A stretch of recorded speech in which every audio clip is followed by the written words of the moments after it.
This guy is brutal, and what's happening in Bucha is outrageous. The United States is calling for a war crimes trial against Russian President Vladimir Putin due to alleged mass killings of civilians in Ukraine. Hello, I'm Anand Naidu, and this is The Heat.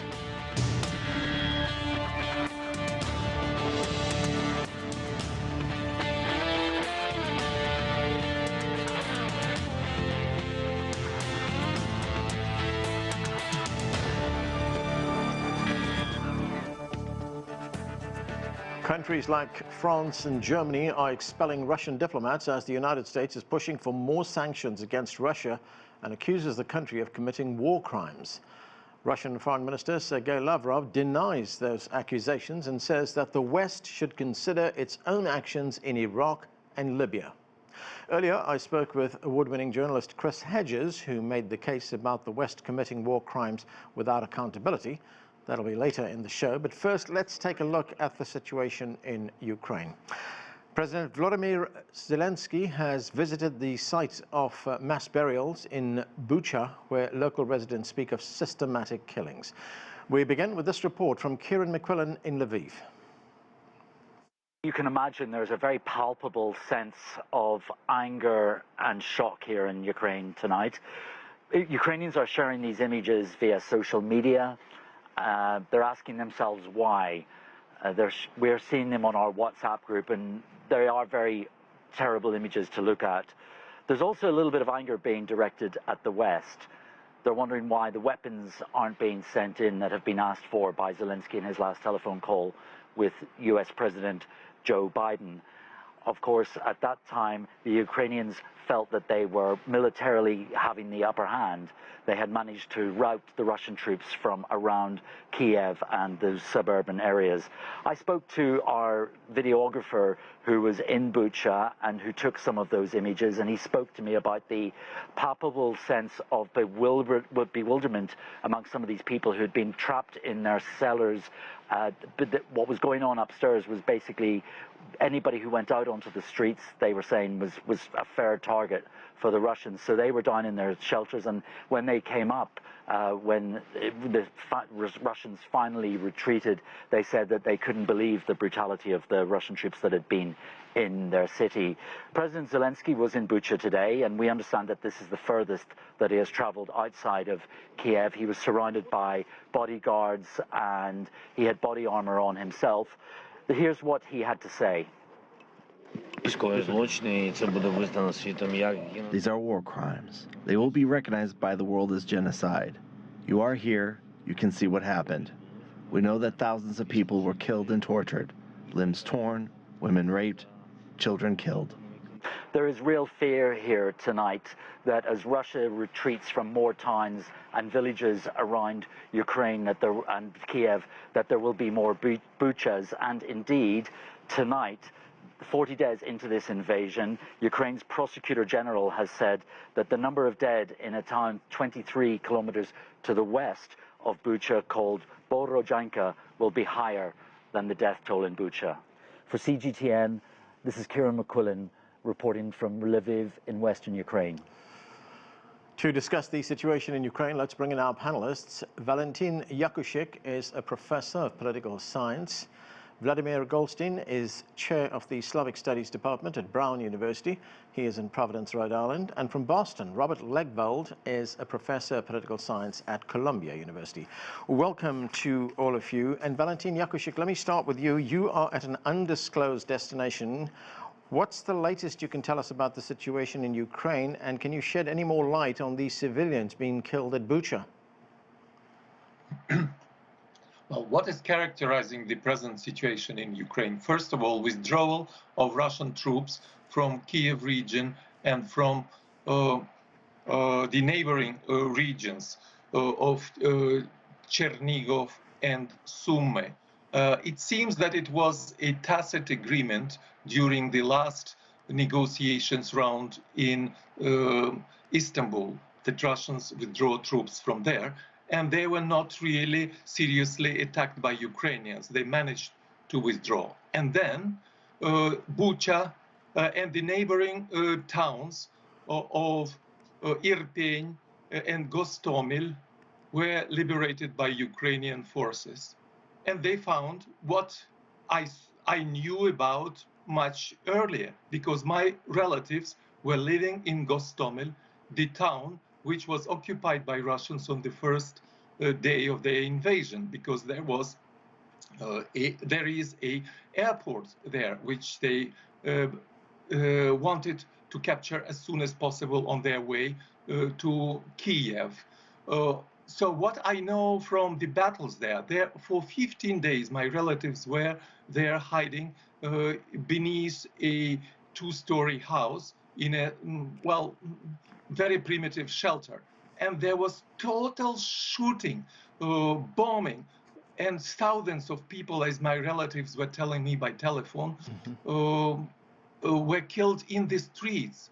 Then Russians buried these corpses somewhere in near the houses. A lot of houses destroyed.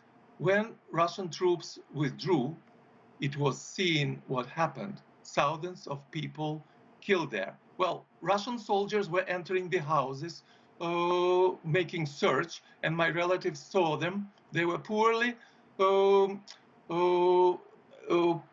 dressed, right, in wet shoes. So they were asking, give us something to put on, give us shoes. So they were perplexed. Russians were badly prepared for any kind of such activities. And they were not acting, well, harshly in this thing, but their leadership did. That Ukrainians have tragedy. Nobody was inviting them to these cities. Vladimir Golstein, Russia is being blamed by the United States for these killings in Bucha, but Russia has refuted those allegations.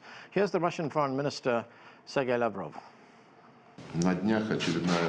Another information attack was launched in the city of Bucha after Russian military personnel left from there in accordance with the plans and agreements reached.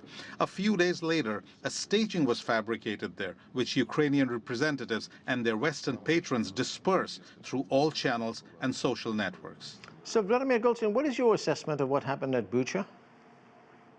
Well, it's very hard to make a fair assessment sitting in a different continent.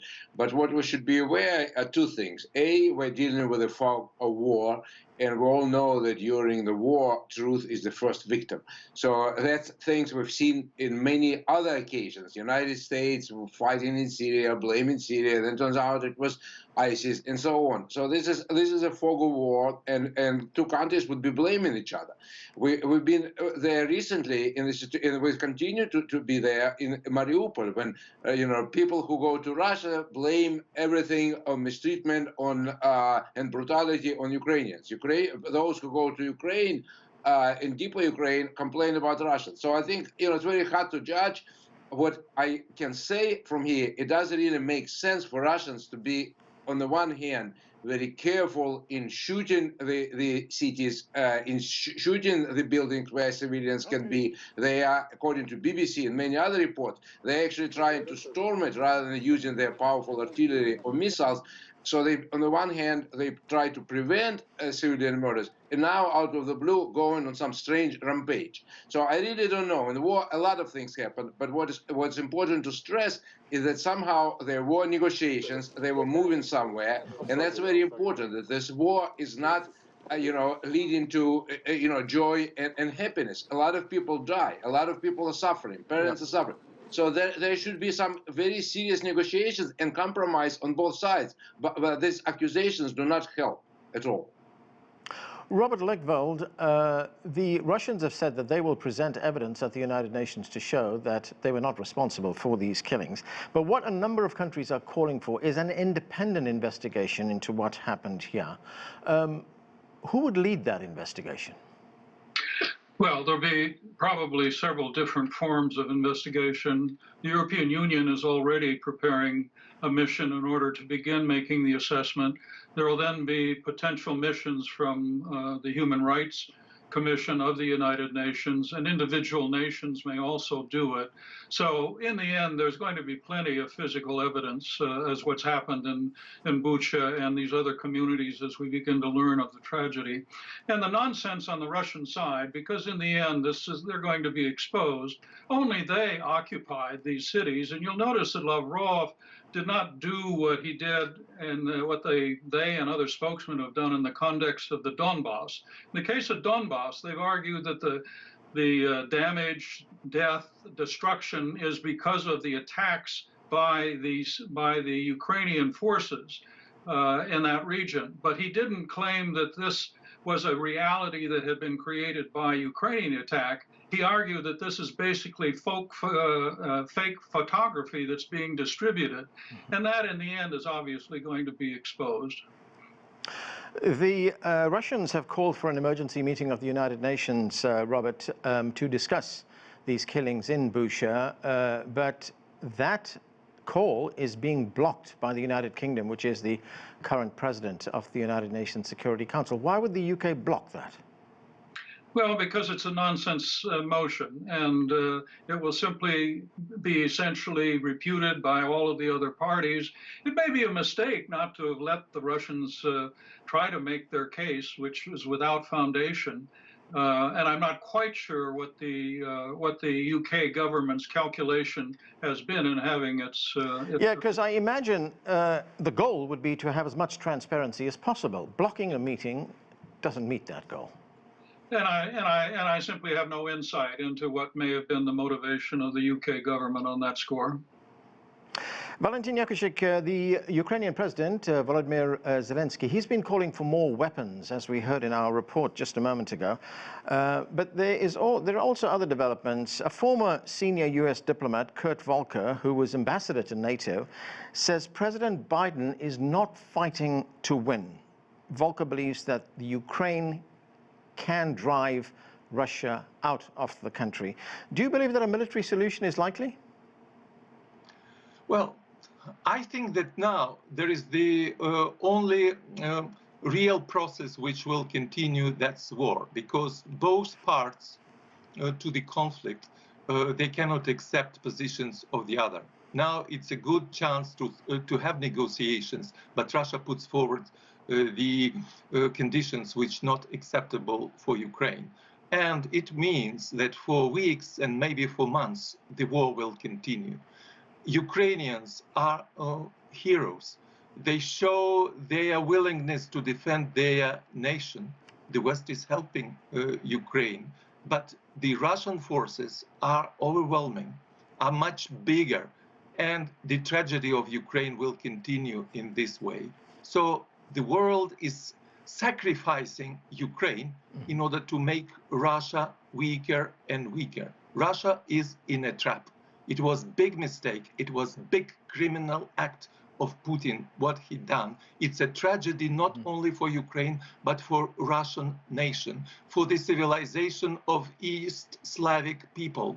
The hatred now raised between Ukrainians and Russians on both sides. Criminal court has to be established for judging those who are who created this criminal situation. Rome status has to be statute has to be signed by Ukraine and by Russia, maybe by America as well, and it has to be used in this case in order to find out, to make a real investigation what was done in Bucha and in other towns of Ukraine. All right, Robert. Valentin just made the point there that there are conditions being placed on Ukraine which are not acceptable. Ukraine is calling for more weapons from the West. I mean, isn't that the point of negotiations, to try and look at these conditions and both sides make compromises and reach some kind of an agreement? I mean, do you believe that this could be resolved militarily? No, I don't think so. I think the negotiations will continue, but they'll basically tread water, because we're not at a point in the war itself that allow negotiations, the two sides, to genuinely engage. Let me summarize where I think we are with the war and therefore the relationship to the negotiations.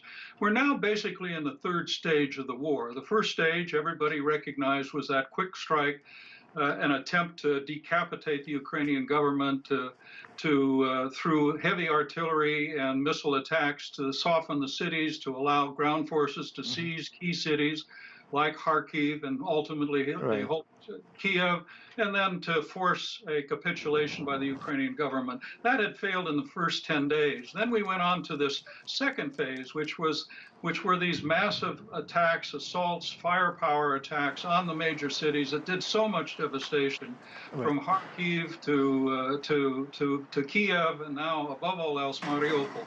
We're now in the third stage, which I think will be decisive. I'm not sure how long it'll last, but the war is now going to be confined primarily to the south and to the southeast. That is the Donetsk and Luhansk oblasts, and then across the top of the Sea of Azov through Mariupol over toward Crimea. Right. And if that war reaches a stalemate because the Ukrainians are able to do what they did in the north there, then I think we may get ready for negotiations. On the other hand, if the Russians are able to prevail in that area, then the basis for negotiation will be very bleak from a Ukrainian point of view. But I think it now does boil down to that war zone. Okay. Vladimir Golstein, I've just got a little bit of time left. There was an opinion piece in the Financial Times, which is a very conservative newspaper published in the United Kingdom, and it says that at some point the West will have to talk to the enemy it has rather than the one it would like. That will mean doing some deal with Vladimir Putin. The alternative, according to the newspaper, aiming for Russia's unconditional surrender and ejection of Putin, is a bet Western leaders cannot afford to indulge in. Do you agree with that?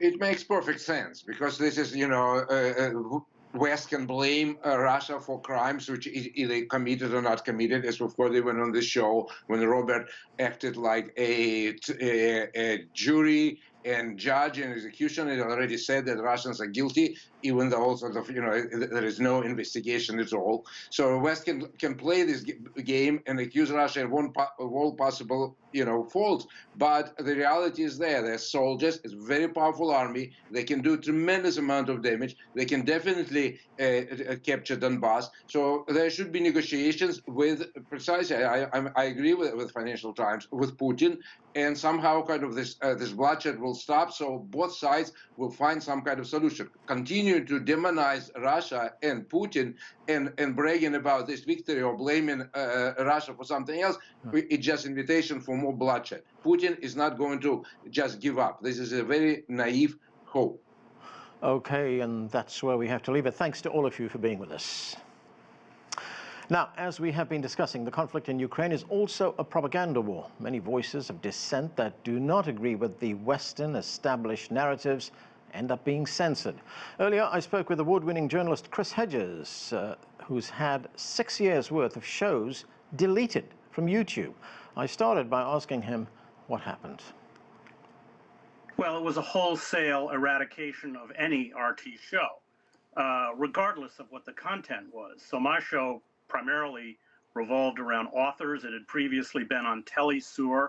Telesur had crashed and burned with the collapse of the Venezuelan economy and the rise of a right-wing government in Argentina that no longer wanted to fund it, and RT picked it up. It's a very kind of wonky show. I mean, the last few shows were on Kai Bird's biography of J. Robert Oppenheimer, Benjamin Moser's biography of Susan Sontag. We did a show with Professor Sam Sloat from Trinity College Dublin on the 100th anniversary of the publishing of Ulysses. And there was not one show on Russia. And in fact, the very few times that Putin or Russia were mentioned, it was not in flattering terms. But they have targeted voices like mine for some time. These are voices that are very critical of U.S. imperialism, U.S. capitalism, neoliberalism, critical of the Democratic Party for their collaboration in the dispossession of the working class. I had been the Middle East bureau chief for the New York Times, so I'm very critical of the Israeli crimes against the Palestinians. And they push you into this space. They demonize that space, and then they shut it down, and that's what happened. Do you know who made that decision to delete your show as well as other shows on RT? Was it YouTube, or were they acting on the instructions of someone in the current administration, specifically someone in this country's myriad spy agencies? Well, that's what's so disturbing. They don't tell you. It's completely opaque. I mean, we have to remember that these platforms know everything about us, and we know almost nothing about them. So there was no warning, no inquiry. It just vanished, which is kind of classic totalitarian style, where you exist one day and then the next day you don't. So yeah, it's an unaccountable form of vast censorship, and I'm not the first victim of it, but I'm one of them. I opposed deleting Donald Trump's social media accounts from Twitter, not that I love Trump or wanted to read another tweet by Trump, but because once you set that precedent, then it becomes a bludgeon that you use against anyone, and I didn't assume that I would be a victim of this so quickly, but I certainly saw it coming. Do you have any kind of legal recourse? I don't know. I mean, it just happened, and I'm scrambling now to try and build an archive of the shows. The RT.com on contact site is still up. I don't know how much longer it will remain up. So my first priority is to salvage 6 years of work over 300 shows. You're not the only person that's been hit with this kind of censorship. You pointed out that Donald Trump has been taken off certain social media platforms as well. And if we look at how Twitter blocked the account of one of the country's oldest newspapers, the New York Post, when they published information about President Biden's son, Hunter Biden, and a laptop that he had left at a repair shop. Are you surprised that there isn't more of a public outcry over this kind of censorship? I am. And what they do is they take the outliers, figures like Trump. Remember, the Silicon Valley is kind of bonded with the Democratic Party, was very instrumental in producing a series of negative ads, hundreds of millions of dollars. We don't know how much. It was dark money. You mentioned the Hunter Biden contents on Hunter Biden's laptop. There was a furious campaign by the Democratic allied media, including my old employer, the New York Times, calling it disinformation, that it came out of the Russian playbook. Everything we now know on that laptop was, in fact, from Hunter Biden. None of it was disinformation. And yes, the New York Post was locked out of its own account. So they will start on the margins. Alex Jones, a kind of right-wing conspiracy theorist, is blocked. Trump is blocked. Then they set the precedent, and then they just go after any critic, any dissident, and that's where we're moving towards. And which is why, by the way, I was very public about opposing the blocking of former President Trump from the social media accounts, because history has shown where that leads. You've written that the most vocal leaders for this kind of censorship are the liberal class. Tell us more about that. Right. So you saw hearings in Congress organized by Democratic Party senators and congresspeople bringing in the CEOs of Facebook and these big social media platforms and demanding that they do more to censor. Yeah, the Democratic Party is kind of at the forefront of this, and the quid pro quo is that they will not dismantle the monopolies that these massive social media platforms have. And so they're kind of functioning together. And in the process subverting not only the First Amendment, but our most basic civil liberties, including the right to free speech. In certain respects, this is not new to you, isn't it? When you worked for newspapers, you expressed your opposition to the war in Iraq. In fact, at one time, you had to be escorted off a stage because of what you said, and before a very unruly crowd. Yes, I had been the Middle East bureau chief for the New York Times, spent 7 years in the Middle East. I'm an Arabic speaker. I think, like all Arabists, we understood that this was a debacle and would lead to the kind of horror show that we witnessed for the last 20 years. But to speak out against that, especially in that climate after 9/11, made you a target. I used to come into the New York Times and the phone message bank system was full of death threats. And the New York Times issued me a formal written reprimand that I wasn't allowed to speak about the war in Iraq, which is why I left the paper. So yeah, I would say over my career as a reporter, I've just watched the walls kind of close in a very frightening way. I want to move briefly now to the news, of course, that's on our front pages. That's the war in Ukraine. What do you make of the mainstream media's coverage of this war? Well, there's another example. I mean, I was a foreign correspondent. Well, what is the job of a foreign correspondent? It's to be culturally, linguistically, historically, religiously literate, to understand how people in another society view us, what their grievances are. And in fact, of course, many times those grievances are legitimate. So I was covering the revolutions in Eastern Europe in 1989, and we understood, it was universally understood that the expansion of NATO, in fact, of course, NATO should have been rendered obsolete. It was a Cold War creation to halt Soviet expansion into Eastern and Central Europe.